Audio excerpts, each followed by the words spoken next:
Pues si nosotros solamente damos el 100%, de repente se van a captar el 20, el 30%, y no más queda. Pero si damos un 400% de lo que podemos dar, y ustedes siguen captando ese 30%, pues hacemos matemáticas simples y se convierte en un 120% para ustedes, ¿no? Así que ustedes van a ser los beneficiados. Miren, vamos a definir lo que es el electrocardiograma en primer lugar. La definición clásica es que es un registro en un papel térmico, ¿ya?, de la función eléctrica del corazón, ¿ya? Esas funciones eléctricas son potenciales eléctricos que se van a obtener en la superficie corporal. Los primeros, pues, datos de estos fue Galvani, ¿no? Por eso ahí empieza el galvanómetro a finales del siglo XVIII, ¿no? Inicios de 1800, finales de 1700. Y después, inicios de 1800 o mediados de 1800, finales casi ya, Waller fue el que hizo el primer registro de un electrocardiograma, que él lo llamó como electrograma.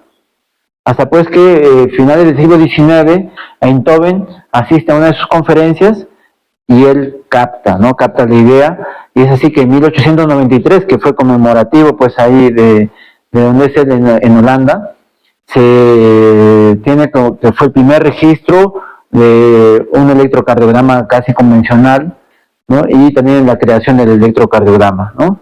Bien es cierto, el premio Nobel lo recibe pues hace 100 años, o sea, en 1924, imagínense, y él lamentablemente pues tuvo pocos años para, se puede decir, vivir con ese premio, sacar de provecho de una manera académica, hacer conferencias internacionales, etcétera. Fueron muy pocos años porque falleció pues en esa década, lamentablemente, ¿ya? Pero entonces, miren, lo que hizo Einthoven fue sacar y provocar la creación del galvanómetro de cuerdas, ¿no? Porque los primeros galvanómetros utilizaban mercurios, y hoy vamos a traer, ahí tenemos los primeros registros y cómo se comparan con el de Einthoven. Ahí le tengo una figurita acerca de eso, ¿ya? Vamos a hablar de las derivaciones. Para entender las derivaciones, el electrocardiograma es como si tuviéramos un registro gráfico de 12 ángulos distintos del corazón. Hay 12 derivaciones, ¿ya? 6 derivaciones en el plano frontal, 6 derivaciones en el plano horizontal. Entonces así, el corazón lo podemos ver desde el lado derecho, izquierdo, desde delante, desde abajo, ¿ya? Y lo que estamos viendo es la función eléctrica, que tiene que ver con la despolarización. Este concepto ya lo sabemos, ¿ya? Es prácticamente sacarle de la polaridad a la célula. Un momentito, limpia esa zona, por favor, para aplicar esa agua en la pizarra. Y eso tiene que ver mucho con los canales iónicos, que ya sabemos, ¿no? Hay 5 fases de potencial de acción: fase 0, fase 1, 2, 3 y fase 4, ¿no? La fase 0 es la fase de despolarización inicial. Eso es muy importante, que lo debemos tener en cuenta, ¿ya? Y tiene que ver con la entrada rápida de los canales de los iones de sodio. También vamos a hablar, si hablamos de Einthoven, tenemos que hablar de teoría del dipolo, ¿ya?, de su triángulo, y más adelante, pues, Cabrera no solo describió el círculo, sino también describió su signo. El signo de Cabrera es para hablar de una hipertrofia ventricular derecha, que ahí tengo electrocardiogramas. ¿Y cómo sería la lectura normal de un electrocardiograma y la información que encontramos en el electrocardiograma? Miren, vamos a encontrar patologías como, por ejemplo, estuviéramos en el mejor centro del mundo, ¿no?, y quisiéramos un paciente con dolor de pecho intenso. Hay alta sospecha de un infarto, nadie le va a sacar una tomografía, una resonancia. Y es posible que le saquemos ese rato un ecocardiograma y va a salir normal. Y no hay manera de identificarlo con este tipo de estudios. La única manera de identificar agudamente a un electrocardiograma, a un infarto, es con el electrocardiograma, ¿ya? Porque la injuria miocárdica y el infarto en curso se va a ver en el electrocardiograma, porque se va a alterar la despolarización y la repolarización. Entonces hay que entender eso. Esta es una célula, un cardiomiocito, ¿ya? Gracias.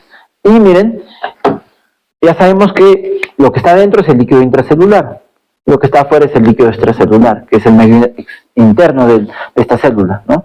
La célula, grábense, siempre está cargada electronegativamente, ¿no? Gracias a las proteínas, gracias a algunos iones, y gracias a la bomba de sodio y potasio ATPasa, que ahí lo vamos a explicar. Afuera, miren, el ion más importante que predomina afuera es el sodio, ¿no? Ya sabemos que está en 135 a 145, 136 a 144, según los libros, 140 miliequivalentes por litro, ¿no? Mientras que adentro está el potasio, también 140 miliequivalentes por litro. Afuera el potasio es muy mínimo, es solamente 4 miliequivalentes por litro. Y adentro el sodio está en 10 miliequivalentes por litro. Entonces, ¿qué es lo que predomina afuera? El sodio. ¿Qué es lo que predomina adentro? El potasio.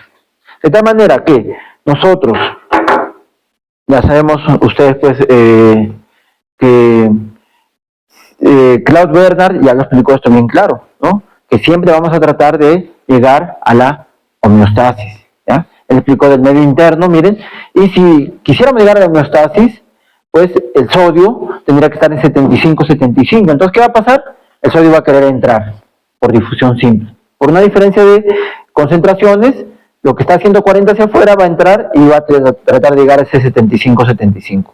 Mientras que, entonces el sodio, lo voy a dibujar, va a ir hacia adentro. Normalmente. ¿Y el potasio qué va a querer hacer? Va a querer salir. Para llegar a ese 72-72. ¿No? ¿Sí está claro eso? ¿Ya? Entonces, miren. Decimos que está cargado electronegativamente porque hay una bomba sodio-potasio ATPasa. Ya la conocemos esa bomba. Pregunta de NAM, de recién médico. ¿A qué nivel actúa la digoxina, los digitálicos? A nivel de la bomba sodio-potasio ATPasa. ¿Ya? Entonces, miren, esta bomba sodio-potasio ATPasa va en contra del gradiente, por eso utiliza ATP. Hace un movimiento activo. Y si va en contra del perdón, eso no sale en la... De repente hubiéramos hecho ahí en las diapositivas, lo hubiéramos dibujado, pero es más difícil con el mouse. Estoy haciendo acá en la pizarrita, ¿ya? Pero esto es básico, es claro, esto es el nivel básico de fisiología, ya lo hemos visto en Morfo 1, ¿ya? Y no se olviden que está yendo en contra del gradiente, o sea, ¿qué significa? Que está botando sodio hacia afuera, 3 moléculas, y está ingresando potasio a la intracelular, 2 moléculas. No hay que ser grandes matemáticos, pues.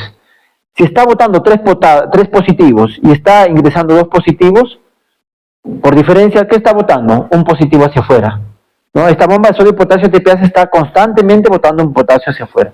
Y el hecho que esté botando, perdón, una carga positiva, ¿no? Una carga positiva que en este caso depende del sodio. Que esté botando una carga positiva hacia afuera, significa que si en este recipiente tenemos cargas positivas y negativas, que es el recipiente, es la célula, y estamos sacando los positivos, ¿cómo se está cargando? Electronegativamente. Por ese motivo, ¿ya? Esa es la fase 4 que vamos a explicar acá. Entonces, miren, ese dato es muy importante. Y otro dato más. Las células del miocardio es un verdadero sinsitio, que no solamente están por las uniones intercalares, por esos desmosomas, que es de célula a célula, sino también de manera reticular.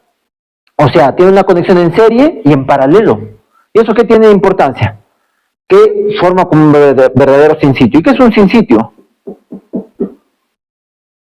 Como si fuera una sola masa muscular. Por eso es que se contrae. Pero hay 2 sinsitios realmente. Un sinsitio en las aurículas y un sinsitio en los ventrículos. ¿Ya?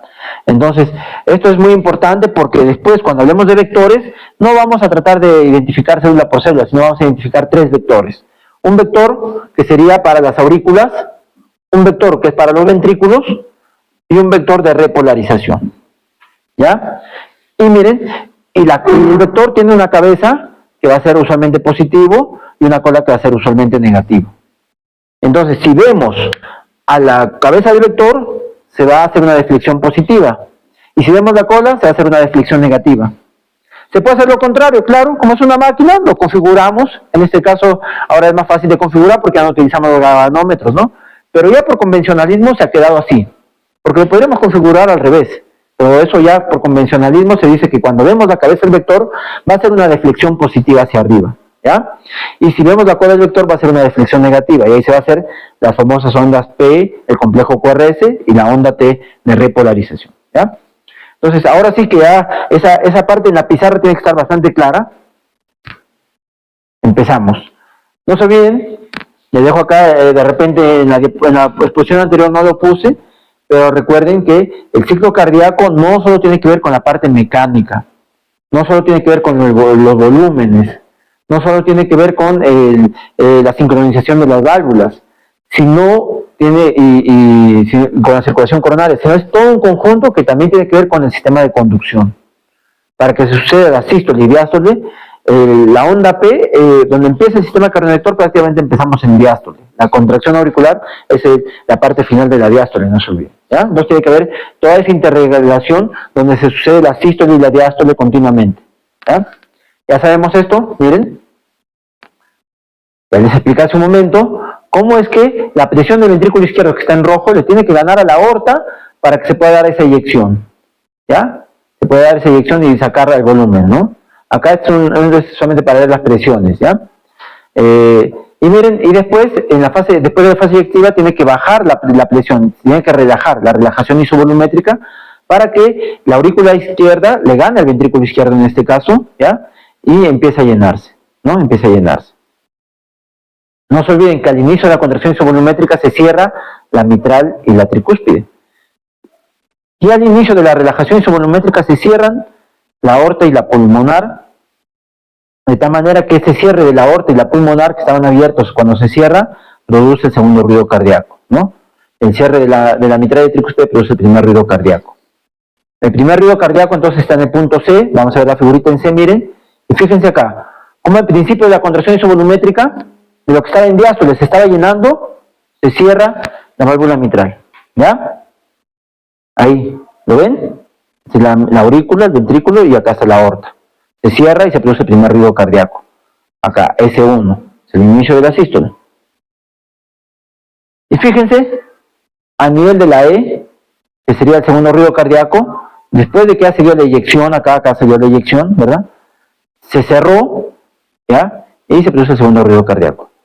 Hay una pregunta típica de NAM, de residentado médico, no le voy a decir porque está en la siguiente charlita, ¿ya? Pero tiene que ver con esto. Y solamente acuérdense lo siguiente, y después ustedes vamos a ver si lo deducen, ¿ya? La válvula más ociosa es la válvula aórtica. ¿Por qué se dice eso? Porque es la última en abrirse, pero es la primera en cerrarse. ¿Qué significa eso? Que la válvula aórtica tiene muchas presiones. Entonces, si tiene mucha presión, para que se abra, pues, el ventrículo izquierdo tiene que vencer y, por lo tanto, demora más. ¿Pero en qué sentido? En comparación con la válvula pulmonar, ¿ya? Cuando la válvula pulmonar se abre más rápido porque tiene menos presiones, pues, ¿no? Y como tiene muchas presiones, se cierra rápidamente en diástole. El primer componente del segundo ruido, porque el segundo ruido tiene dos componentes, un componente aórtico y pulmonar. Los que ya han llevado semiología, los estudiantes de cátedra, ya entienden esto mejor. Vamos a ver que el componente del segundo ruido cardíaco, tanto aórtico como pulmonar, entonces, tiene que ver con esto. Y hablamos de desdoblamientos. Y, por ejemplo, el desdoblamiento amplio y fijo del segundo ruido cardíaco, pregunta típica de Anderson, para una comunicación interauricular que no tiene nada que ver con esto, solamente con el segundo ruido cardíaco, ¿ya? Miren, en sístole normalmente nosotros pensamos eyección, pero ya sabemos que no solo es eyección, también hay una fase de contracción isovolumétrica donde las 4 válvulas están cerradas, ¿ya? Pero la siguiente fase ya es la fase de eyección. Sale el volumen acá en azul, ¿ya? Y cuando hablamos de diástole, hablamos de relajación y se está llenando la aurícula con el ventrículo. Eso debe estar bien claro, ¿ya?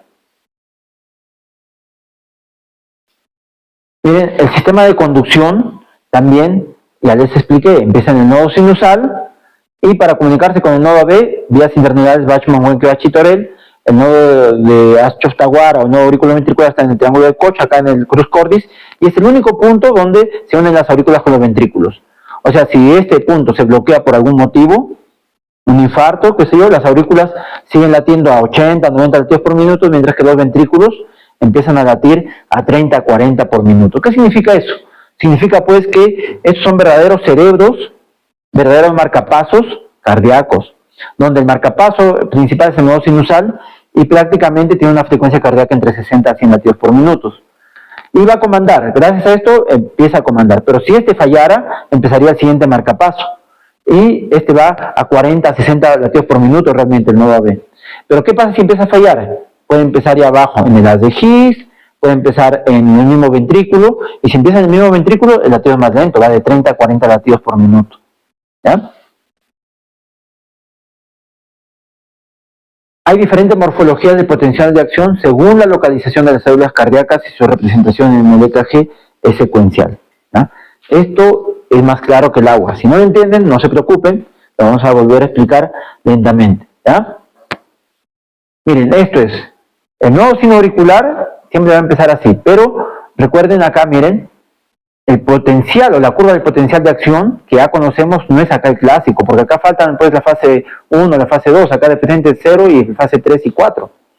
Y acá inclusive pregunta más que de NAM o de recientado médico, es una pregunta ya de, diríamos, del recientado médico para España, ¿no? Es del MIR.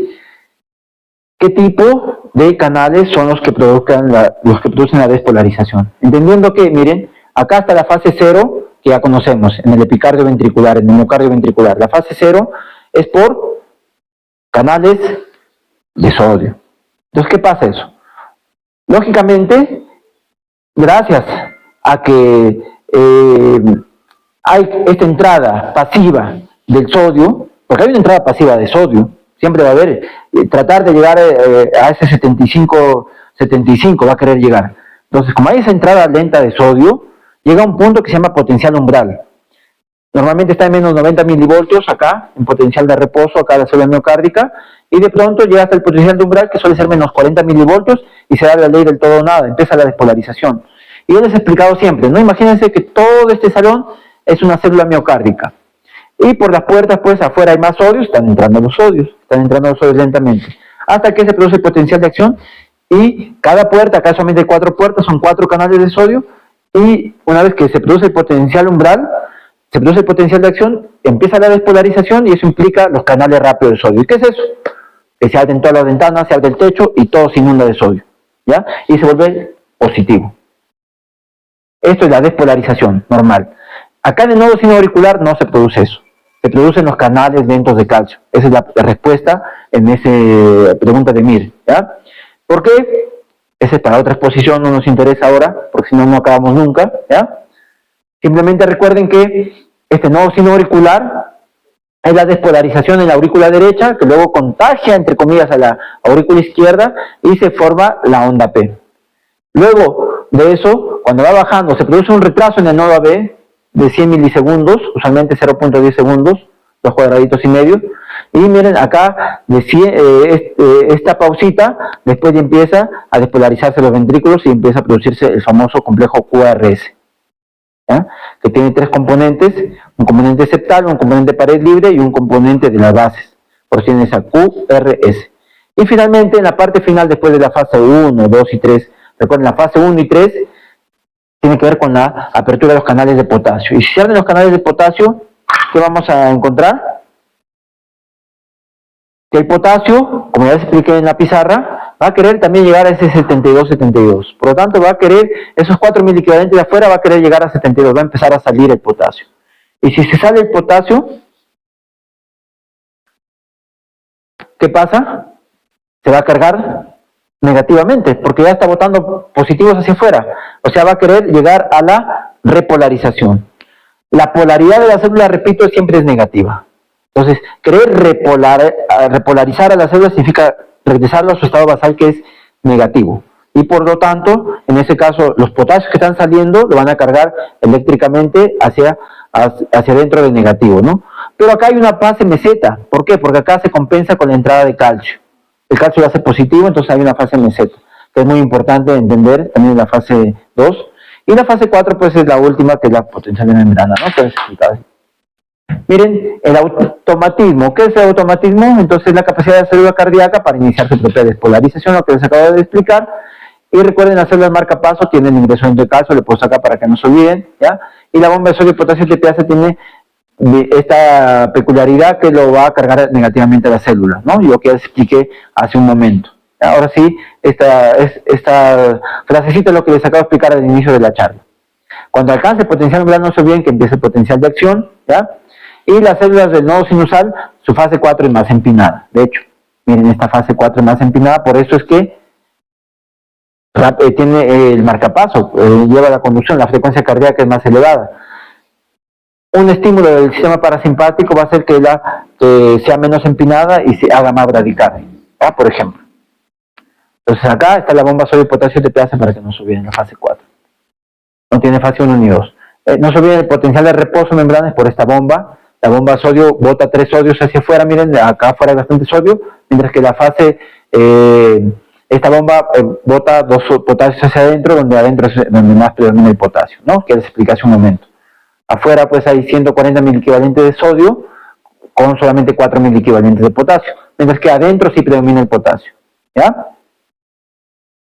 ¿Qué pasa si hay una hipercalemia? Si afuera hay 7 miliquivalentes y a 8 o 9, hay un caso clínico ahí, el paciente puede fallecer, puede haber una parada cardíaca, ¿ya?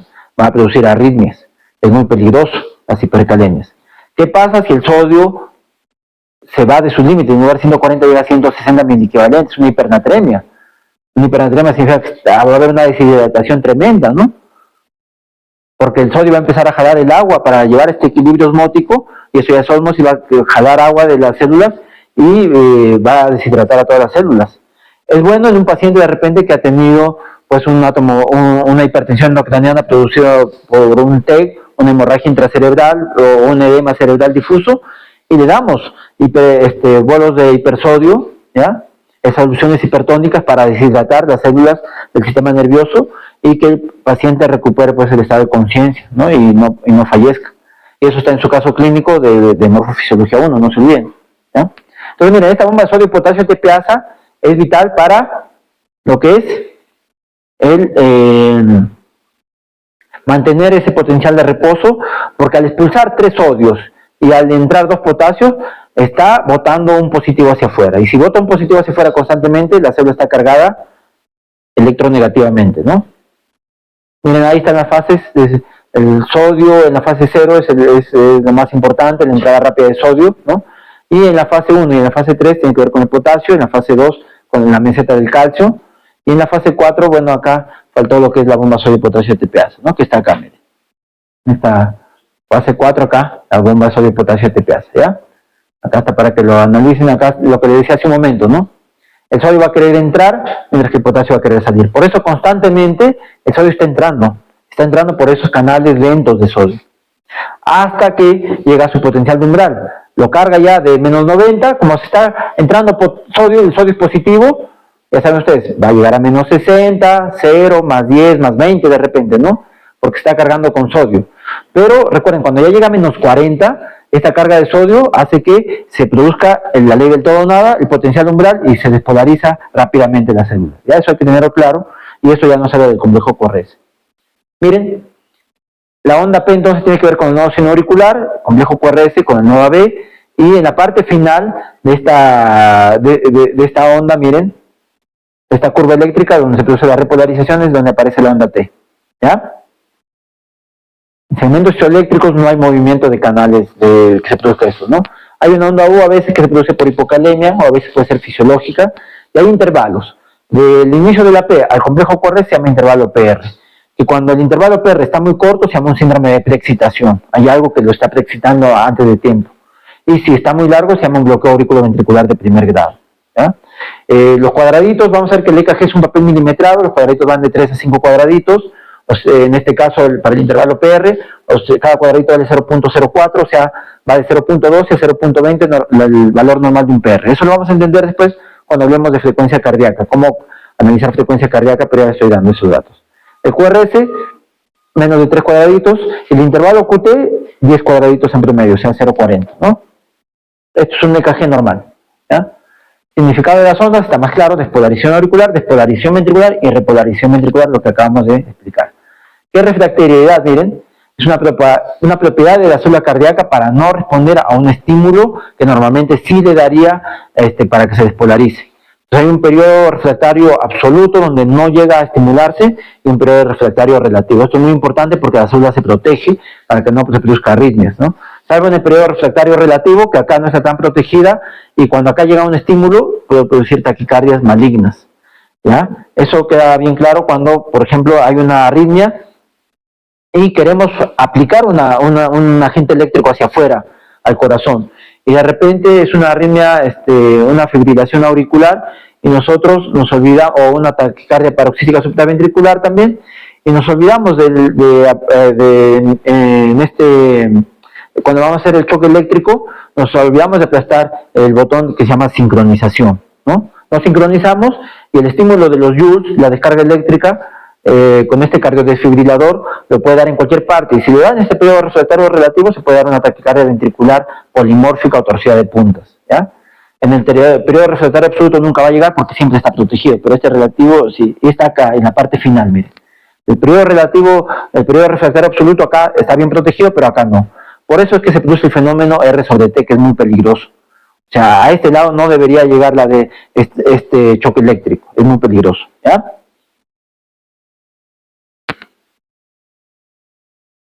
Miren, a ver, el electrocardiograma, les decía, son 12 derivaciones. De 1, de 2, de 3, forman el triángulo de Einthoven, con ABR, ABL y ABF es el plano coronal. Mientras que las derivaciones se llama derivaciones de miembros, de frontales, ¿no? O de miembros. Y las derivaciones precordiales, acá está mal, faltó ver cuáles son las de precordiales, va de B1, B2, B3 hasta B6, ¿no? Vector 1 hasta B6. Esto de acá tiene una adecuada morfología que lo vamos a identificar. Por ejemplo, en B1, B2 predomina la S, mientras que en B5, B6 predomina la R. Y eso lo vamos a explicar porque están mirando la cabeza del vector y los de atrás la cola del vector, que lo vamos a explicar luego. Acá, por ejemplo, también B1 y ABL ve la cara lateral del corazón, al igual que B5 y B6. Mientras que B3, B4 va a ver la cara anterior y la septal y el ventrículo derecho B1, B2. Esto parece un trabalenguas cuando no lo entendemos, si lo vemos de esta manera, ¿no? Y por ejemplo, acá en ABR, para ver si está bien tomado, debe estar todo negativo. La onda P, la onda Q y la T negativa. Pero miren, eso va a quedar claro cuando hablemos de las derivaciones.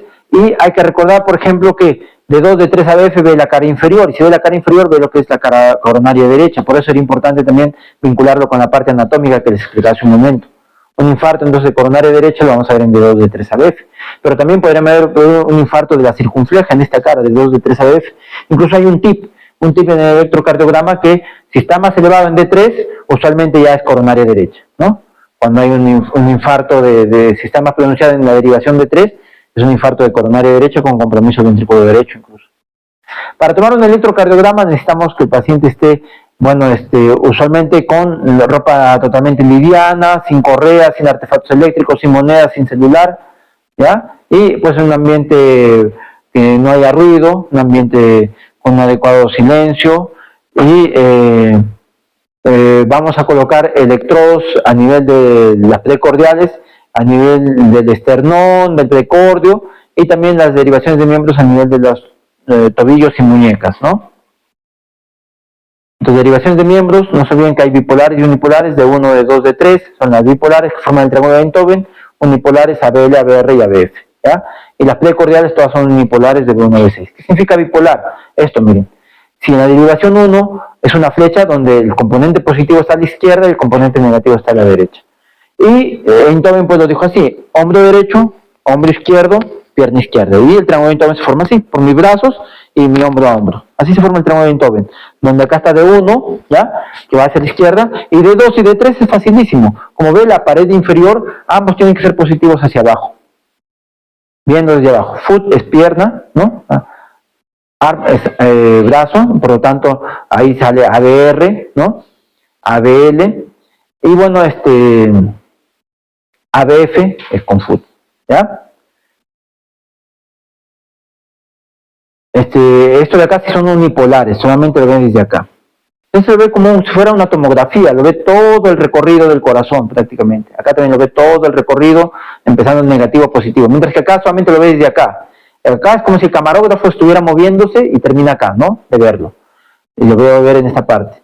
Eso significaría que sean de bipolares, ¿no?, en componente negativo y positivo. Mientras que ABL, el camarógrafo ya no se mueve, está parado acá en el lado izquierdo. Left, izquierda, ¿no? Y right, ABR, derecha, ¿ya? ABF foot en el miembro inferior.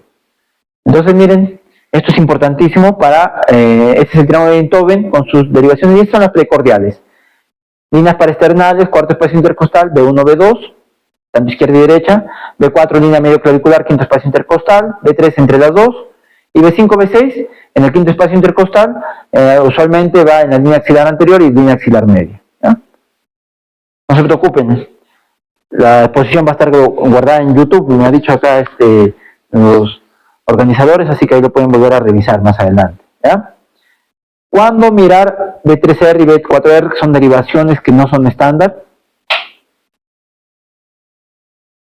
A ver, ¿cuándo? Los alumnos de años superiores, ¿cuándo vemos B3R y 4R? Tírense a la piscina nomás, no se preocupen. Como buenos médicos, como buenos estudiantes de medicina, después ya ven si hay agua o no hay agua.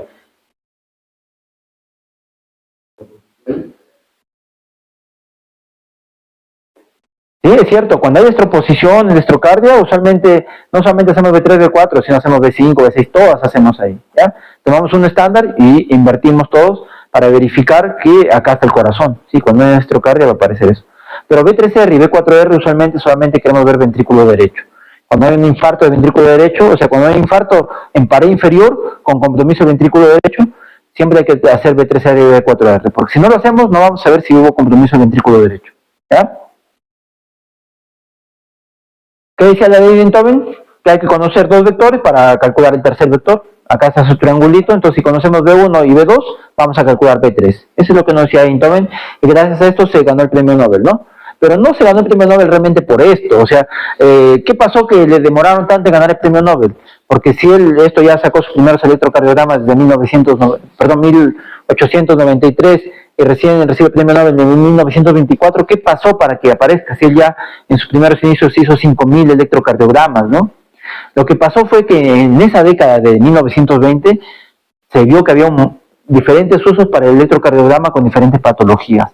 Esa interrelación, incluso se dijo que era uno de los mejores inventos de toda la medicina humana después del estetoscopio, y por lo tanto es que ahí recibe el premio Nobel.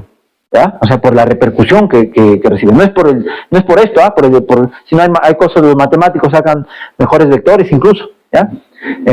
Miren, el galvanómetro de cuerda, o sea, los primeros galvanómetros utilizaban mercurio y las oscilaciones se iban dibujando. Incluso el mismo Einthoven, utilizando ese galvanómetro, sacó las ondas P, QRS y T, y él no sabía pues cuántas ondas había, así que él mejor cogió la mitad del alfabeto y cogió P, QRS y T, ¿no? Por ahí escuché alguna exposición pues que era otra la forma, otro era este mito de por qué sacó el P, QRS y T, pero la verdad es que fue eso, él mismo lo describe en sus artículos, que fue por ese motivo, ¿ya? Y después cuando ya se fue limpiando con los otros galvanómetros salió así, y cuando ya utilizó el papel milimetrado, fueron sus primeros electrocardiogramas de Einthoven, acá, con el papel milimetrado, ¿no? Todavía las líneas eléctricas había bastante artefacto, ¿ya? Y incluso para disminuir el artefacto y para mejorar la conducción, pues el paciente tenía pues los pies en una batea llena de agua. Incluso yo a veces cuando me voy a domicilio y me olvido de llevar mi gel, eso, le pido un vasito con agua, con papel higiénico, y con eso sobo o froto los antebrazos, las muñecas, los tobillos, para tomar el electrocardiograma, y no pasa nada, salen bien los electros, ¿ya? Importante disminuir ese punto de contacto entre los vectores y la piel del paciente. ¿Qué pasó? Sabe que estamos en la semana médica, entonces le queremos invitar para la noche de gala. Ah, ya, muy bien. No, que lo organizamos como ¿Para cuándo? El 16 de octubre, el sábado. Ay, que no voy a poder, voy a estar en un curso. Voy a ir a un curso a Lima. Sí, es un curso de electrofisiología, sí, me ha encantado. Sí, justo ya he comprado mis pasajes, todo. Sí, voy a estar 24, 25, 26, regreso 27 acá todavía. Ya. Entonces mal le dejamos la solicitud. Sí, pues, y ahí también informalmente les digo ahí en el WhatsApp que no gusta. Gracias, gracias por la consideración, ¿ya? Estamos conversando, ya. Ya, jóvenes. Pues acá me hicieron recordar los alumnos que tengo un cursito de electrofisiología al fin de mes, allá en el INCOR, en Lima, donde vamos a ver varios amigos y varios maestros también. Incluso recién ha venido el primer electrofisiólogo del Perú, considerado así por todos, el doctor Ricardo Segarra, vino la semana pasada acá a inaugurar la Sociedad Peruana de Cardiología. Ya se inauguró hace muchos años, pero la filial Cajamarca, ¿no? Donde ahí estamos perteneciendo acá a la mayoría de cardiólogos de acá de Cajamarca. En la pandemia nos pusimos a buen recaudo y empezamos a hacer exposiciones, todo virtual, y pudimos, gracias a esas exposiciones, ingresar a la Sociedad Peruana de Cardiología varios cardiólogos. Y tuvimos esa idea, pero teníamos que pasar todavía algún tiempo para que se forme esta filial, ¿no? Y ya se formó. Entonces, miren, esta es la base de la electrofisiología, entender bien los electrocardiogramas, los potenciales de acción, porque todo se relaciona con la clínica de diferentes patologías, ¿ya? Por eso les recuerdo nuevamente este esquema que ya lo hemos revisado, ya ni siquiera, ya me hago vergüenza poder volver a explicarles a ustedes. Pero sí, recuerden que todos esos vectores se dividen en tres. Este es el vector auricular, este es el vector ventricular y este es el vector de repolarización, ¿ya? Y miren, si bien es cierto, el vector de repolarización va a caminar a la inversa, de tal manera que se va a cargar electronegativamente, porque se repolariza. Pero el hecho de que camine a la inversa va a hacer que en la superficie va a estar el componente positivo, ¿ya? Y por eso es que el vector se puede poner así o se puede poner invertido, pero siempre a la superficie va a ser positivo la repolarización, de tal manera que la onda T es positiva. Eso a veces uno no lo entiende. Y de repente lo que yo les explico no lo entienden porque si no lo tienen todavía bien en cuenta lo que es la despolarización y la repolarización, ¿no? Pero es así de sencillo, ¿ya? Que la repolarización va en sentido inverso y por lo tanto el cargarse negativamente va a hacer que en la superficie va a estar positivo, ¿no? Acá sí es fácil de entender que toda esta suma de miocitos van a tener, va a ir desde el nodo sinusal hacia abajo y por lo tanto va a tener más 54 grados más o menos. Mientras que el componente ventricular tiene más 60 grados, más o menos, ¿ya? Y va a haber dos vectores, ¿no? Este es el vector para onda P, acá, este para el complejo QRS y este para onda T. Eso tiene importancia para ver la morfología, de tal manera que en las derivaciones de miembros va a ser muy diferente a las de precordiales según la morfología y de acuerdo a donde estemos, ¿ya? Y solamente hay que saber algunos tips, lo demás no es sencillo. Pero antes de ir a esa morfología, que la vamos a ver más allá del eje, primero tenemos que hablar de frecuencia cardíaca, ritmo y eje, el famoso FRI. Frecuencia cardíaca nos va a servir para si hay bradicardia, taquicardia, para ver si hay arritmias lentas o arritmias rápidas, ¿no? Entonces, el sistema de registro es un papel milimetrado que les decía, ¿no? Y desde Enthoven ya se practicó así.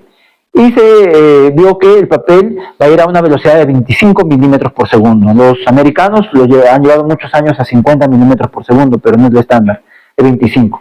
¿Y qué significa que sea 25 milímetros por segundo?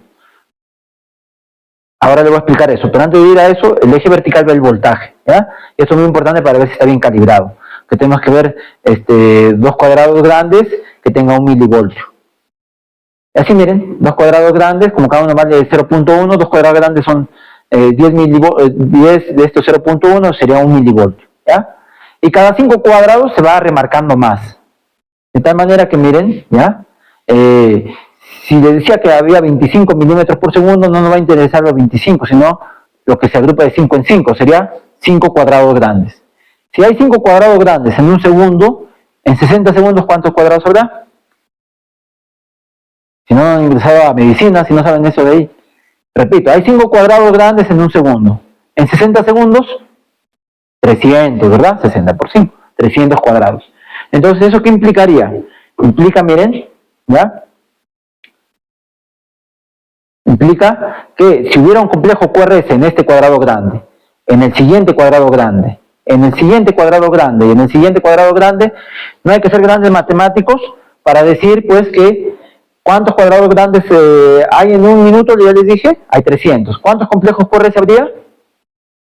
300, porque coincidiría, pues sería el mismo número, ¿no? Pero ¿qué pasaría si en lugar de que coincidiera con cada cuadrado grande, coincidiera con al segundo cuadrado grande? No hay que ser grande matemático, sería 300 entre 2, 150. Y si divide acá cada 3, 300 entre 3, 100. Y si va a 4, entre 4, ¿no? Ahí están estos números mágicos. 300, 150, 100, 75, 60 y 50, ya saben cómo es, ¿ya? 300 cuadrados hay en 60 segundos y por lo tanto tenemos que ubicar un complejo QRS y verlo. Por ejemplo acá, miren, un complejo QRS está acá, ¿después de cuántos cuadraditos? Después de 5.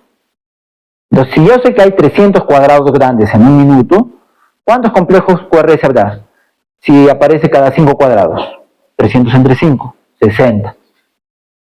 Y miren, eso también es sencillo. Si decimos que hay 25 milímetros por segundo, o sea, de acá a acá hay un segundo, ¿ya? 25 milímetros por segundo. ¿Cuántos equivaldrá a este 5 milímetros? La quinta parte de un segundo. ¿Cuánto es la quinta parte de un segundo? 0.20. Entonces, si hay 0.20 acá, ¿qué es esto? 200 milisegundos, ¿ya? ¿Cuánto será la quinta parte? 0.04 o 40 milisegundos, que es lo que le decía acá. 0.20 o 200 milisegundos, y acá 0.04 o 40 milisegundos, un cuadradito chiquitito, ¿ya? Entonces dicen, entonces si acá es 300, 150, 100, también puedo contar los cuadraditos chiquitos, en lugar de contar los cuadrados grandes, y los divido entre 1500. Es otra forma más difícil de encontrar la frecuencia cardíaca. Mejor con 300 es suficiente, aparte si hay irregularidades, no nos va a servir mucho. Esto de acá sí, con los cuadrados grandes, ¿ya? Entonces, les presento a mi primer electrocardiograma en la residencia, siempre lo pongo en mis charlitas, ¿ya? Y este paciente, vamos a explicar la historia en la siguiente charla, ahorita me callo en ese aspecto, lo que sí, vamos a ver la frecuencia cardíaca. Miren, QRS, ¿después de cuántos cuadrados aparece? Después de 2. Sería, ¿cuánto tiene frecuencia cardíaca?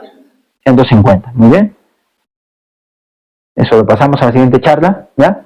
Y miren, acá, el mismo paciente, después del tratamiento, ¿cuántos cuadrados hay? A ver, 1, 2, 3, 4, 5. Presiones entre 5, 60. Frecuencia cardíaca en 60, ¿ya? Vamos a hablar ahora sí de ritmo. Entonces, con la frecuencia cardíaca, ya sabemos los números mágicos, nada más. Con ritmo, hay que identificar si es sinusal o no. Sinusal significa que empiece en el nodo de Cady Flag o nodo sinusal. Y para eso tiene que haber ondas positivas en todos lados, decidiendo un QRS y de manera regular. Salvo en ABR, que tiene que ser negativo. ¿Por qué? ¿Por qué? ABR ve el hombro derecho. Entonces ya les expliqué allá que hay un vector. El vector de despolarización, ¿se acuerdan? Acá ya también les puse en la charlita. Va abajo, adelante y a la izquierda. Salvo que sean de otro planeta, ¿no? O de repente lo más frecuente es que tengan destrocardia, ahí sí pues iría abajo y a la derecha, ¿ya? Entonces va abajo, hacia adelante y a la izquierda. Lo que va normalmente la base del corazón, las aurículas se despolarizan primero, luego los ventrículos, y luego así. Tanto el eje o el vector de despolarización auricular sigue esta dirección, que va a 54 grados hacia abajo, y el ventrículo casi a 60 grados, ¿no? Son los dos vectores. Entonces, no se olviden esta flecha es crucial. Entonces, miren, esta flecha es la pizarra. La punta de este plumón que sea la cabeza de la flecha. Y lo voy a poner acá en mi zona precordial para que ustedes miren. ABR ya les expliqué, RAI, hombro derecho. ¿El hombro derecho qué está viendo? ¿La cabeza del vector o la cola del vector? La cola del vector. Entonces, si ve la cola del vector que les dije, de flexión negativa. Entonces, por eso es que en ABR todo tiene que ser negativo. No solamente la P, la T y el QRS. ¿Ya? Por ese motivo. Ahora, ¿qué pasaría si el nodo sinusal desaparece?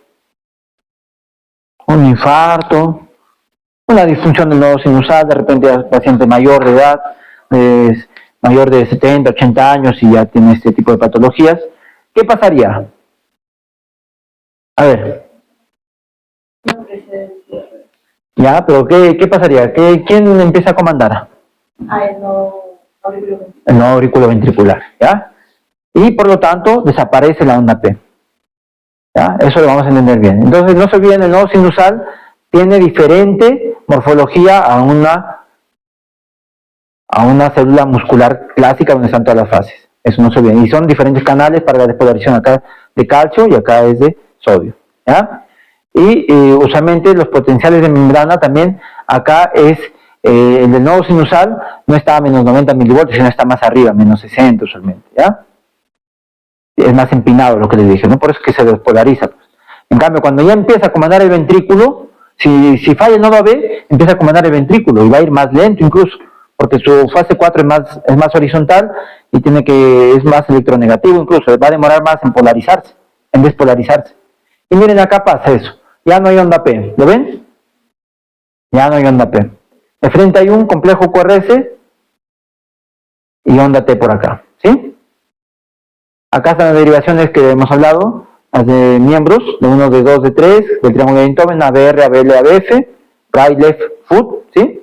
Y B1, AB6. Está bastante claro, ¿ya? Entonces, miren, la frecuencia cardíaca, ¿en cuánto está? ¿Cuántos cuadrados hay? 6. Apenas no ven los de muy atrás, pero acá 6 significaría 50. Normalmente mucho que va de 60 a 100, pero en este caso tiene 50. Entonces este es un ritmo nodal, ¿ya? Y le doy acá un alcance, ya que ustedes lo vamos a ver en la parte final, pero cuando hay alteraciones de la onda T y se hace negativa así, incluso el segmento ST, entre la zona de QRS con la T, se hace negativo hacia abajo, nos habla de una gran isquemia, más si es que está extenso, y con un supradesnivel en ABR es una gran isquemia. Incluso miren, hay un signo que dice que si tiene más de 7, acá 1, 2, 3, 4, 5, 6, 7, 8 afectaciones, y acá en ABR, pero si tiene igual a 7 ya, acá en ABR pues, supradesnivelado, nos habla de que hay una lesión multivaso, las 3 coronarias están obstruidas. Es un infarto extenso, una isquemia extensa, y este paciente llegó caminando y no tenía nada de dolor. Entonces, hay diagnósticos diferenciales en el día a día con los pacientes y también en el electrocardiograma. ¿Cuál es el diagnóstico diferencial acá? Los que me escuchan mi charlita antes, los que han visto este electrocardiograma antes. Acá no, esos ya son médicos, acá ya no hay ninguno, creo.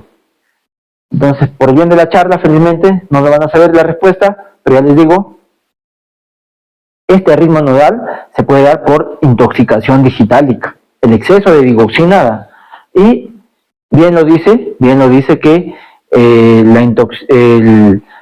y entra bastante en AME recetado médico, ¿cuáles son los ritmos por intoxicación digitálica? Otra pregunta frecuente de AME recetado médico es, ¿cuáles son los signos y síntomas más frecuentes de una intoxicación digitálica? A veces uno piensa que arritmias, taquicardias, ¿no? Los signos más frecuentes de una intoxicación digitálica, los primeros signos inmunológicos es náuseas y vómitos y diarreas, o sea, gastrointestinales, ¿ya? Pues acá se dio por una intoxicación digitálica y tenemos que darle atropina incluso para mejorar. Miren, ¿qué pasa si, lo que les decía, ¿no? En el nodo AB siempre se queda 100 milisegundos. ¿Qué significa 100 milisegundos? 2 cuadraditos y medio. Y PR vale de 3 a 5 cuadraditos. Miren, pero acá ya pasó los 5 cuadraditos. Inicio de P, inicio del QRS, todo ese intervalo PR. Entonces acá ya hablamos de un bloqueo AB de primer grado, ¿no? Ahora, cuando una P no conduce como acá, empieza 2-1, es un bloqueo AB de segundo grado, ¿ya? Y cuando el bloqueo AB, bueno, acá es 2-1, constante, miren, constante, ¿ya? Y el de tercer grado es una disociación total de las aurículas con los ventrículos, lo que les expliqué hace un momento. Y por lo tanto las P se pasean por todos lados, miren, están dentro del QRS acá, están encima de la T acá, y si verificamos, una P con otra P acá, más o menos tiene 4 cuadraditos y un poquito más, o sea, 75, 70 latidos por minuto. Mientras que el QRS está a 3, 6, 7, y significaría que está yendo a 43 latidos por minuto. O sea, los ventrículos están yendo a 43 y la onda P está yendo a 75, 70 latidos por minuto. Está totalmente disociado, ¿ya? Dice, no, yo nunca he visto esto de acá. Siempre hay, constantemente. Recién, la semana pasada me vino una jovencita que tiene, no sé si será congénito, pero dice de los 10 años, un bloqueo cardíaco, es de segundo grado, le dijeron que tenía que ponerse marcapasos, no ha deseado y ahora ya tiene 18 años. Y no sale de su casa, es acá de una provincia cercana acá a Cajamarca, ¿ya? Y al principio me pareció raro que negara muchos síntomas. Entonces esos pacientes, y más en la práctica privada, a veces uno está apurado o está lento, mejor hay que apurarnos y hay que volver a citarle al paciente, ¿no? Y decirle, y que coja más confianza para hacer otro estudio más, a veces incluso a él le dio un estudio de cortesía con tal de verlo, porque fue así como un tratamiento muy sintomático nada más, y de otra cosa, un dolor, una precordialgia que no tenía nada que ver con esto. Entonces, cuando ya viene, su mamá me comenta pues que sí tenía muchos síntomas, que sí no me quería conversar porque su hija le había prohibido que hable conmigo. Y después, preguntándole a ella, también me empezó a contar sus síntomas. Sus síntomas, cuando sube escaleras, se agota para subir al segundo piso. No sale por miedo a caerse. y ha tenido presíncopes a repetición. O sea, tiene indicación clara de marcapaso, porque cuando hay un bloqueo de segundo grado, solamente los sintomáticos, y más si es patrón Wenckebach, estos son fisiológicos, que se va alargando. Miren, acá el PR es normal, 0,16, 0,18, 0,20, 0,24, 0,28 incluso acá. Y después ya no conduce. Este es patrón Wenckebach. Si cogemos varios pacientes sanos, vamos a encontrar este patrón Wenckebach en la noche y no es normal, es hasta fisiológico, ¿ya? Es un hallazgo, eso no es peligroso. Pero los de acá, si son sintomáticos, indicación de marcapaso. Entonces, miren, no se olviden bloqueo AB completo. Y en esta, ¿qué quedó con esta paciente? Todavía no está escrito el final porque tiene otra nueva consulta conmigo esta semana. Ahí vamos a seguir conversando, pero ya tiene más claro que le es con anestesia local. Ya le expliqué cómo es la colocación de marcapaso. No, la colocación de marcapaso, miren, es así, nomás se hace un bolsillito acá en la piel con anestesia local, se punza primero la vena, se entra por la vena subclavia, izquierda usualmente, puede ser la derecha, pero más preferimos la izquierda, se llega a la vena cava superior, a la aurícula, y cuando, por ejemplo iría para doble, con dos catéteres, ¿no? El marcapaso bicameral, uno a la aurícula y un cable ventricular, ¿no? Se coloca en dos tiempos así, y después afuera es una pilita pequeña, que en menos de la mano, ahí está esta pilita, es una mini computadora, en esa zona prepectoral, ¿ya? Y miren, ¿cómo está disociado cuando es un bloqueo AB completo? El P se mete en el QRS, acá encima de la T, miren, acá tenemos en el QRS, está totalmente divorciado y los QRS están muy lentos, pues, ¿no? Supragiciano, el QRS es angosto, infragiciano, el QRS es ancho, ¿ya? Tengo una paciente con un bloqueo de tercer grado supragiciano que no quería, estuvo en observación 5 años hasta que empezó a hacer presíncopes, es una profesora. También ella se vivía acá en Cajamarca, pero trabajaba afuera y caminaba bastante. Y le hice prueba de esfuerzo, todo, no mejoraba su frecuencia cardíaca, pero como era supragiciano, realmente no le daba muchos síntomas. Y ella, como decía, pues yo no soy maratonista, no juego deporte, así que no me afecta. Hasta que empezó a hacer síntomas, presíncopes, y ahí ya se colocó su marcapaso cardíaco, ¿no? Jovencita, unos de entre 35 o 40 años nomás. La jovencita anterior que le estoy diciendo tiene 22 años. La del bloqueo de segundo grado. Miren, y acá cuando está con su marcapaso se ve así, el QRS. Entonces miren, acá ya no está comandando ni el nodo sinusal ni el nodo AB. Acá cuando es supragiciano, el nodo AB, por eso es que va a QRS angosto. ¿Qué significa que sea QRS angosto? Que va por el sistema cardionetor. El sistema cardionetor son como si de acá a 2 años quisiéramos ir por la autopista, digamos, en 10 minutos. Pero, ¿qué pasa si el sistema cardionetor colapsa? Estamos acá en la feria de Huanchaco y colapsa. ¿Por dónde vamos a ir? Por el pasto, ¿no? Ahí vayan por el pasto. Así salen en carro, ¿en cuánto tiempo llegan? En 20, 30 minutos. Y es lo que pasa acá. Acá no se va por el sistema cardionetor, sino se van por el pasto, que son los ventrículos, y los ventrículos tienen una despolarización muy, muy lenta, y por eso el QRS es ancho. Y en este caso está demostrado, miren, ¿dónde está el catéter? El catéter está en el ventrículo derecho, y por lo tanto el QRS es ancho. Más de 2 cuadraditos y medio, o sea, más de 0,10, más de 100 milisegundos, ya es un QRS ancho. Y con su espiga de marcapaso acá. Los que no lo ven, como se van a quedar con las diapositivas, ahí la pueden ver en la tranquilidad de su hogar. ¿Ya? Ya. Ahí, perfecto. Sí. Miren, ahora sí, frecuencia, ritmo. Ya quedó bien claro lo que es el ritmo nodal, el ritmo idioventricular. Ese ritmo idioventricular es prácticamente el marcapaso, es un ritmo idioventricular, pero a una frecuencia alta, pues porque ya está con una pila externa que ya le dice que tiene que ir a más de 40, porque si falla de la pila, iría solamente a 30, 40 minutos. Ahora sí, miren, esto es importante. Para ver el eje eléctrico del corazón, vamos a trazar una horizontal que va de D1, de hombro derecho a hombro izquierdo, va horizontal, y ABF va en vertical hacia la pierna izquierda, ¿no? Miren, esto de acá nos va a hablar por convencionalismo que va a ser positivo hacia abajo y a la izquierda.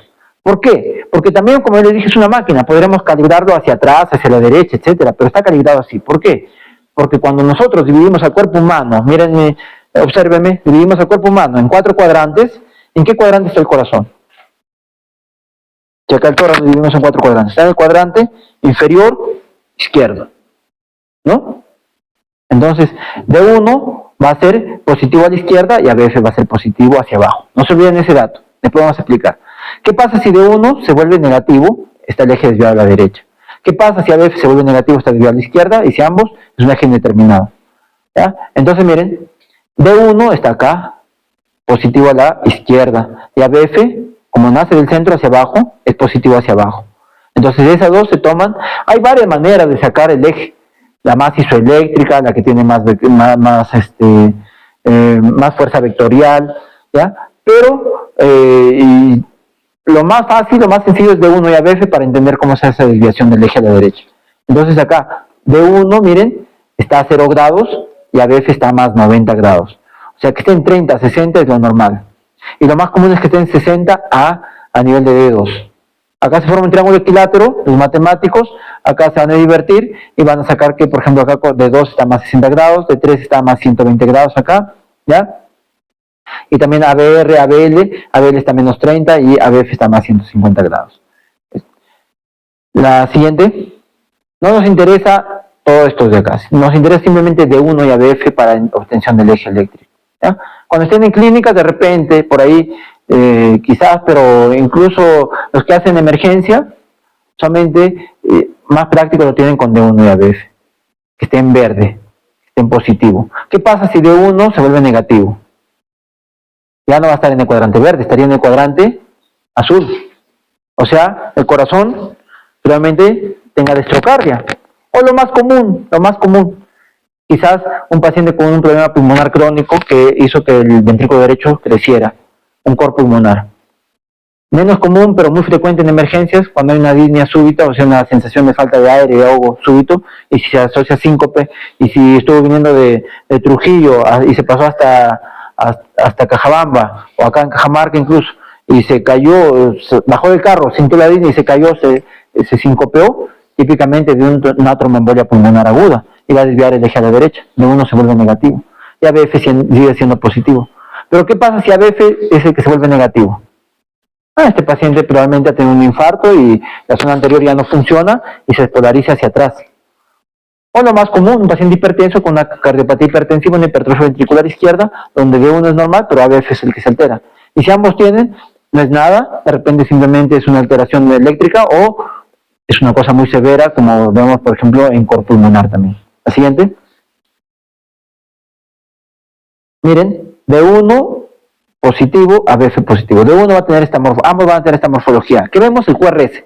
El positivo es lo que está hacia arriba y negativo es lo que está hacia abajo de la línea isoeléctrica. ¿Lo ven? Acá predominan ambos, así como en D2, así va a estar D1 y ABF para hablar, y el eje va a estar así, abajo a la izquierda. Y en ABR no se olviden, ve la cola del vector, todo es negativo, lo que se expliqué hace un momento, para ver el criterio de ritmo sinusal. La P es negativa, hay Q y hay T es negativa, no se olviden eso. El eje normal del corazón está a más 56 grados más o menos, y cuando lo veamos desde B1, el eje de aurículas, cuando veamos en B1, ahí va a alterar su morfología. Ahí no va a ser ni negativo ni positivo, sino se va a hacer isobifásico. Ahí hay un ejemplo, ¿ya? La siguiente. Miren, hablemos de la desviación del eje, nos hablamos de los ventrículos. Entonces, lo que decía hace un momento, en D1, ¿cómo está acá? Negativo. ABF sigue siendo positivo y acá se desvía a la derecha. Hipertrofia ventricular derecha, cor pulmonar, una estenosis mitral. Y el lado de visión de la izquierda, ABF se vuelve así. ABF tiene la misma morfología que D2 y D3, todo negativo, ¿ya? Y es típico de un infarto anterior, una estenosis aórtica, una hipertrofia, una cardiopatía hipertensiva de repente, ¿ya? La siguiente.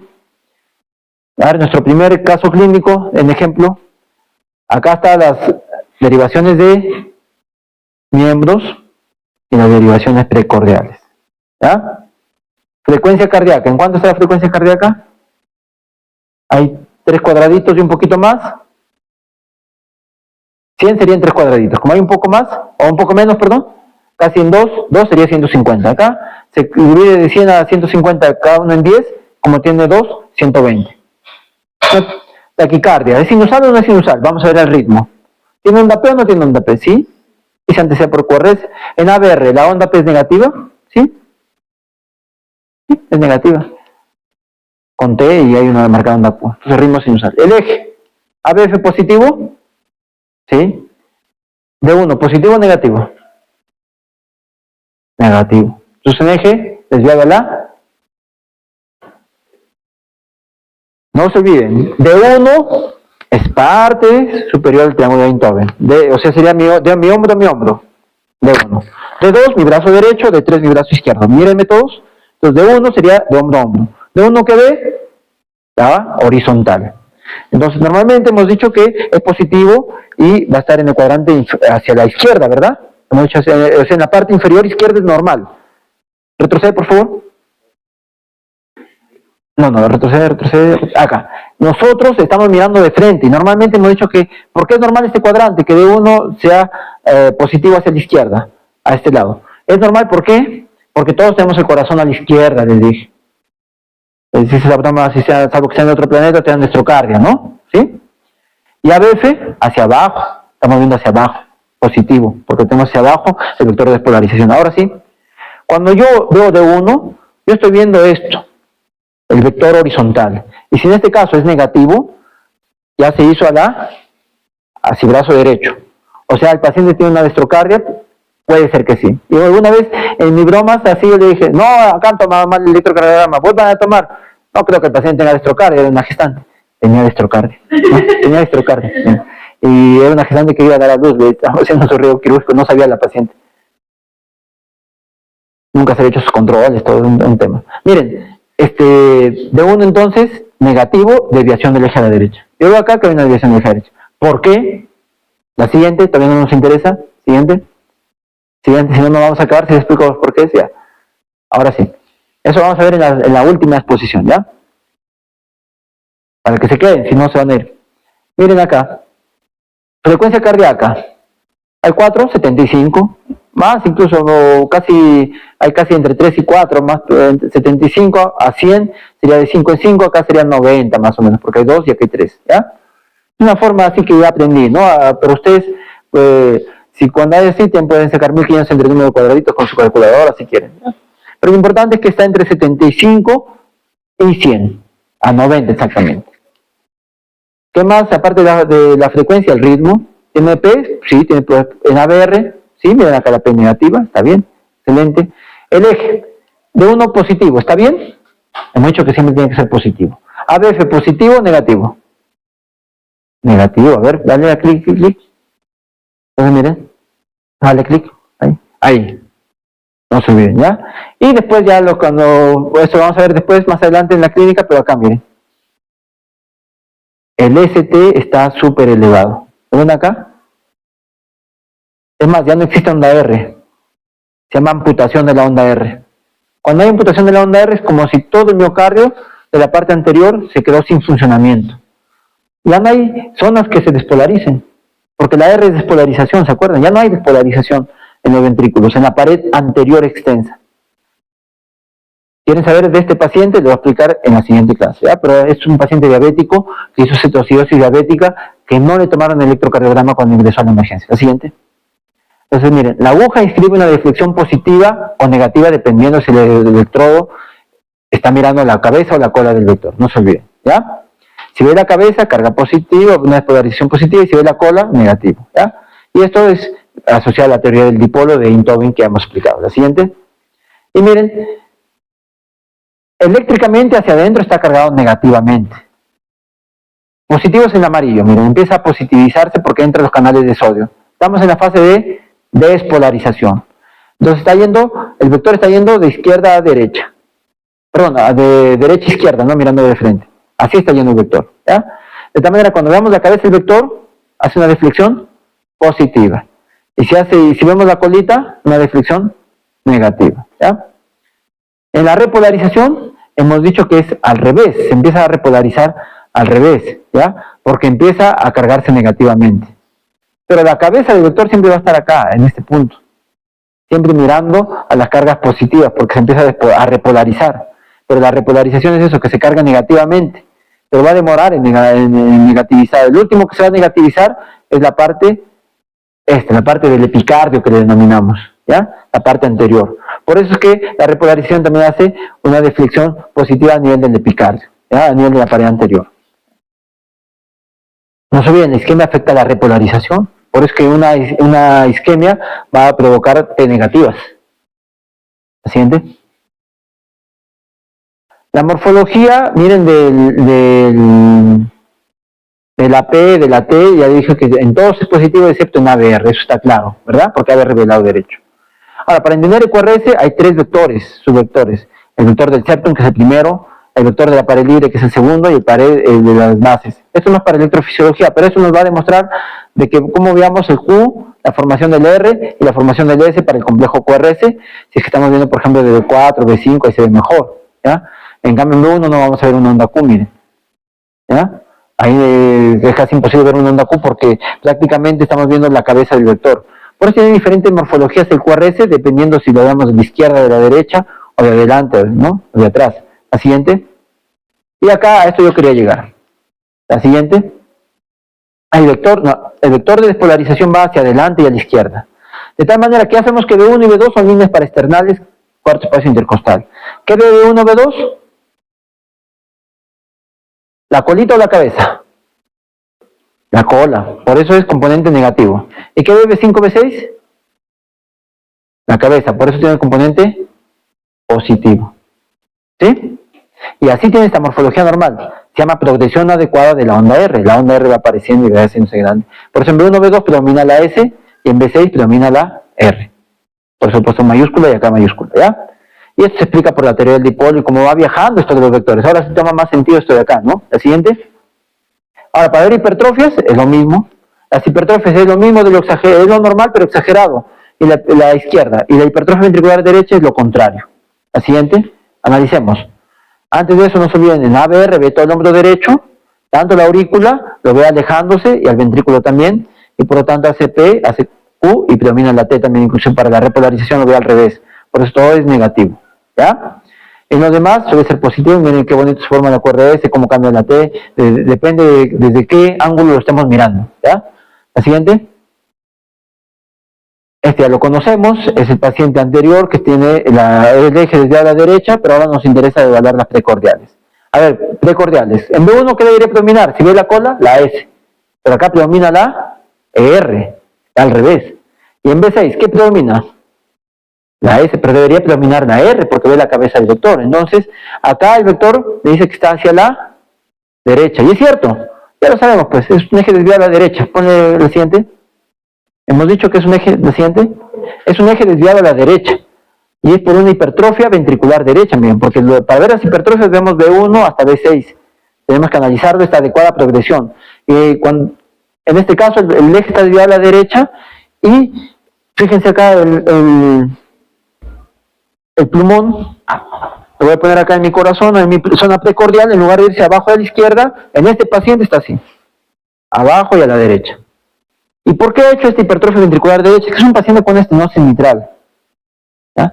Sí, y que tenía una hipertensión pulmonar severa. ¿Quieren saber la anécdota? Es en la siguiente exposición. La siguiente, vamos. Ahí está, bien claro. R alta en B1, S profunda en B6, hipertrofia ventricular derecha, se llama signo de Cabrera. El signo de Cabrera es para los matemáticos, lo quieren complicar, pero ahí lo podemos analizar, ¿no? Es R alta, R mayor que S en B1, y acá R menor que S en B6, hacen una fórmula matemática que es básicamente decir lo mismo que les estoy explicando acá, que la verdad eso no es una clase de hipertrofias. Hablar de hipertrofias es una sola clase de 20, 30 minutos. Hablar de arritmias es una clase que lleva 2, 3 horas, y esto no acabamos. Por eso hay una clase específica de taquicardias ventriculares, de arritmias supraventriculares, pero ahora estamos viendo todo este océano, así que no se asusten, ya en una sola clasita sigue. Ya tenemos esto claro, el QRS acá, ya los intervalos de segmentos, de eso ya hemos hablado. Así ya es el segmento ST para ver del infarto, ¿se acuerdan? Ya con ese ST elevado, obstrucción total. Si fuera ST no elevado, es una obstrucción parcial. Entendiendo que las arterias son como cañerías que se van obstruyendo por dentro, ¿ya? Ahí vemos el ST. Si es una obstrucción crónica, ya no se altera el ST, es en el cuadro agudo, lo que se obstruye acá y se hace T negativa, cuando hay una obstrucción crónica, lenta, ¿ya? Y si hay una secuela de infarto, ya vemos la onda Q, como en el paciente que hemos visto la división del eje a la izquierda, ¿ya? Una onda Q que la vamos a volver a ver en la siguiente clase. La siguiente, ¿ya? Ese es los bloqueos, ya hemos hablado, 0,2 a 0,20, el intervalo PR, el síndrome de preexcitación es el de Wolff-Parkinson-White, cuando hay un PR corto, con onda delta, por ejemplo. La siguiente, QRS ancho, un bloqueo de rama derecha, un bloqueo de rama izquierda. La siguiente, que tiene toda esta morfología, es toda una clase hablar bloqueos de rama derecha y izquierda. Cuando yo tuve la suerte de terminar la especialidad en 2014, ese año lo recuerdo bastante porque me fracturé la mano jugando fulbito con mis colegas cardiólogos, y a los 2 días viajaba a Argentina a un cursito de electrofisiología, y me encontré con algunos amigos de Lima ahí, y en ese cursito de electrofisiología nos contaron una anécdota que desconocía, que no está escrita en los libros, que los inventores de los semibloqueos anteriores izquierdos, que son unos argentinos de los cuales yo compré sus libros, ¿ya?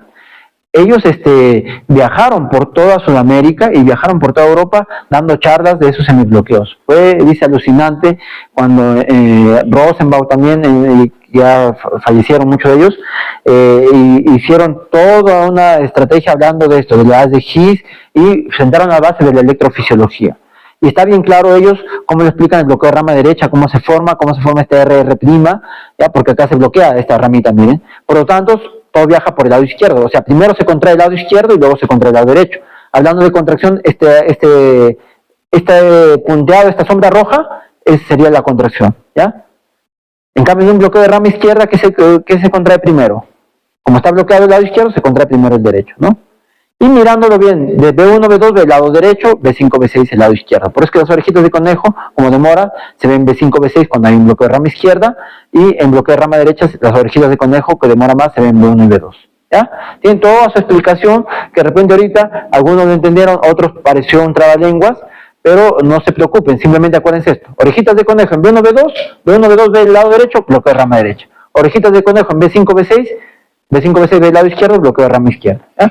Y, como les digo, si esos electrofisiólogos pioneros se pasearon por toda Europa dando este tipo de charlas, pues no en una diapositiva, en 10, en 20, así también podremos hacer. Y hay una subespecialidad que se llama electrofisiología en cardiología. ¿La siguiente? Que justo mi amigo, mi R mayor, es el que me ha invitado a este cursito que es el fin de mes, que nos vamos con el doctor Walter Cabellos, este curso en el INCOR. La siguiente. Miren, acá está amputada la onda R. Solamente hay onda Q. Un infarto ST elevado, ¿no? Un infarto ST elevado, en este de acá. ¿Ya? La siguiente. ST elevado, oclusión coronaria total y tiene que ser revascularizado. Si no, se va a morir el paciente o tiene alta mortalidad si no revascularizamos o alta grado de secuela, ¿no? Una falla cardíaca severa, probablemente. La siguiente. Se revasculariza dando trombolíticos, haciendo un cateterismo cardíaco, que es otro tipo de charla, que se hace acá en Cajamarca, y el cateterismo cardíaco se hace acá desde el año 2013, por si acaso. Los intervalos, QT corregido, QT corto, más que nada para ver anomalías congénitas en los canales. Acá son canalopatías, así se llama, canalopatías que va a prolongar o va a cortar el QT y que tiene asociado arritmias muy peligrosas que pueden matar, ¿no? La siguiente. Es un EKG normal, miren. Fíjense, la frecuencia cardíaca entre 60 y 100 está casi acá a 100, bueno, diríamos 95, parecido que está normal, ¿ya? Está en 100, ¿no? Prácticamente. El ritmo, miren, onda P, todo negativo en ABR, sinusal. El eje de 1 positivo a BF positivo, a ver, dale la siguiente. ABR acá negativo, la siguiente. Acá, eje normal, la siguiente. Y miren, en precordiales, B1 predomina la S y en B6 predomina la R. Es un electrocardiograma normal. Así de sencillo es leer electrocardiogramas, ¿ya? La siguiente. La zona de transición, ¿no? B3, B4. Ahora sí, a ver si es tan sencillo. A ver, acá desde adelante. ¿Qué ves acá? Pues ya que ustedes tienen mejor opción para mirar. ¿Qué te llama la atención de este electrocardiograma? Yo te voy a decir, ¿ya? Y te voy a decir por qué. D1 tiene T negativa y ABL T negativa. Incluso con onda Q. ¿Qué significa esto? Que tenga T negativa y que tenga onda Q. A ver, siguiente acá. ¿Qué significa que tenga T negativa y que tenga onda Q? A ver ahí. Ya les dije hace rato, la onda Q es necrosis, ¿sabes? Si no, ahorita abro la ventana y me tiro por al primer piso. Onda Q, al anterior. Anterior. La onda Q patológica, sinónimo de necrosis, un infarto, una huella. No cualquier Q, la Q que dure más de 1/3 de todo el complejo Correse, ¿ya? Entonces, y T, les dije que era la repolarización, ¿se acuerdan que afectaba la onda T? Y la T negativa es isquemia crónica, ¿la siguiente? Entonces, T negativa con Q, un infarto de cara lateral, pero no es un infarto de cara lateral. ¿Por qué? Porque en ABR todo está positivo. ¿Y qué significa que en ABR todo esté positivo? Pon acá. Está mal tomado, inversión de electrodos.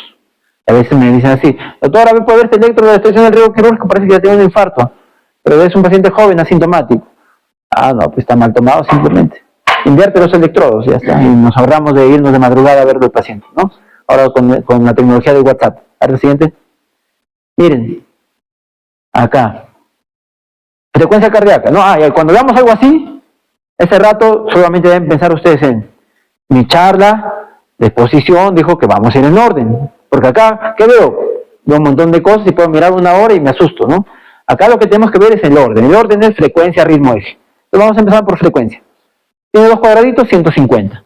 Taquicárdico, ritmo, tiene una P en ABR. Por acá onda P, por acá onda P, no tiene por ningún lugar onda P, ¿ya? No hay onda P por ningún lado, por si acaso. Entonces, no es ritmo sinusal, ¿ya? Eje, de 1 desvía a la derecha. De 1 negativo a BF positivo, ¿sí? ¿Qué significa que de 1 sea positivo, o perdón, negativo? Está desviado a la derecha. Entonces ahora, si está desviado a la derecha, ¿ya? Y si vemos el KG basal no estaba desviado a la derecha. ¿Qué pasa que una arritmia desvía el eje? Muy peligroso. Si una arritmia desvía el eje, es una arritmia maligna. Las arritmias no malignas no deberían desviar el eje. Las malignas sí desvían el eje. Para estudiantes de cátedra ahí. A ver qué piensa. El QRS, ¿cómo está? ¿Es un QRS angosto o ancho? Ancho. Entonces, ¿dónde está iniciando el latido? ¿Está en el sistema cardiolector o está afuera? Fuera. Estamos acá como yéndonos a los baños en la fiesta que les decía, de Huanchaco. Vamos a ir por todas las chacras y vamos a llegar en media hora. El QRS es muy angosto, muy ancho, lento. Entonces es un ritmo idioventricular, sí, pero si fuera ritmo debería estar a 30, 40, a 20 latidos por minuto. En este caso es una taquicardia. ¿Y de qué tipo? Ventricular. Así. ¿Y hay otros criterios? Sí, claro, hay un montón de criterios, pero eso no es la exposición, es una exposición aparte. Alguna vez dicté una sola charla de taquicardia, el criterio de taquicardia ventricular, y era para puro cardiólogo la charlita, la siguiente. Me tocó a mí dictar esa charla porque nos sorteábamos. Cuando yo trabajé en el hospital regional hasta el 2020, hacíamos bastante actividad académica entre nosotros mismos, y nos dábamos charlas entre nosotros mismos, ¿no? Y a veces había discusiones entre nosotros mismos con esas charlas, era bien interesante. Lamentablemente la pandemia ha dejado que me aleje del hospital, ¿no? Pues bueno, sigo en el salud nomás por ahora. Pero ahora con la filial Cajamarca de nuevo nos vamos a encontrar así en las charlitas con los profesores y maestros, ¿no? Y compañeros. Miren, acá, ¿qué me llama la atención? Me llama la atención, como ya no hay tiempo, vamos a ir a lo que me llama la atención. Me llama la atención, miren, que parecen los electrocardiogramas de Einthoven, ¿no? ¿Qué podría ser? ¿Qué podría ser? A ver, ¿qué me dice acá? Ya, por ahí alguien dijo fibrilación. ¿De qué tipo? ¿Ventricular o auricular? La ventricular nunca, porque el QRS está bien, ¿no? Entonces, la auricular va a afectar a la onda P. Pero cuando hablamos de fibrilación auricular, miren, es como si cogiéramos al corazón como si fuera un saco lleno de gusanos. Y no va a haber una contracción de las aurículas. Va a ser una contracción así, toda desordenada.